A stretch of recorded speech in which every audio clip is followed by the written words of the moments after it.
সাবিত্রীবাই ফুলে ছিলেন 19 শতকের একজন প্রখ্যাত ভারতীয় সমাজ সংস্কারক, শিক্ষাবিদ এবং কবি।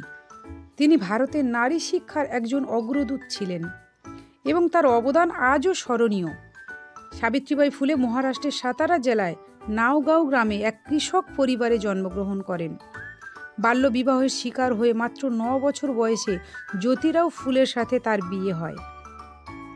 জ্যোতিরাও ছিলেন একজন সমাজ সংস্কারক এবং শিক্ষাবিদ। তিনি সাবিত্রীবাইকে লেখাপড়া শেখান এবং শিক্ষা বিস্তারে উৎসাহিত করেন। 1848 সালে সাবিত্রীবাই এবং জ্যোতিরাও পুনেতে মেয়েদের জন্য প্রথম বিদ্যালয় স্থাপন করেন। সেই সময়ে মেয়েদের শিক্ষা দেওয়ার সমাজে অত্যন্ত বিরল এবং নিন্দনীয় ছিল। সাবিত্রীকে এই কাজ করতে গিয়ে অনেক বাধা ও সমালোচনার সম্মুখীন হতে হয়েছিল। এমনকি রাস্তায় বের হলে তার দিকে পাথর, গোবর পর্যন্ত ছুঁড়ে মারা হতো। কিন্তু তিনি দৃঢ় প্রতিজ্ঞা ছিলেন এবং সমাজের কুসংস্কারের বিরুদ্ধে লড়াই চালিয়ে যান।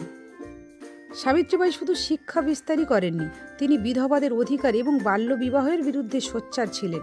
তিনি এবং জ্যোতিরাও মিলে 1863 সালে বিধবাদের জন্য একটি আশ্রয় কেন্দ্রও খুলেছিলেন।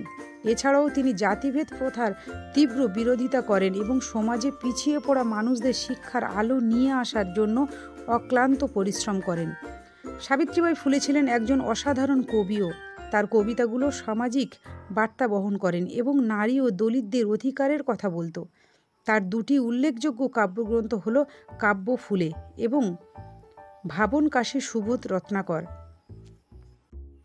1897 সালে প্লেগ মহামারীর সময় মানুষের সেবা করতে গিয়ে সাবিত্রীবাই ফুলের মৃত্যু হয়, তবে তার অবদান আজও অমলিন।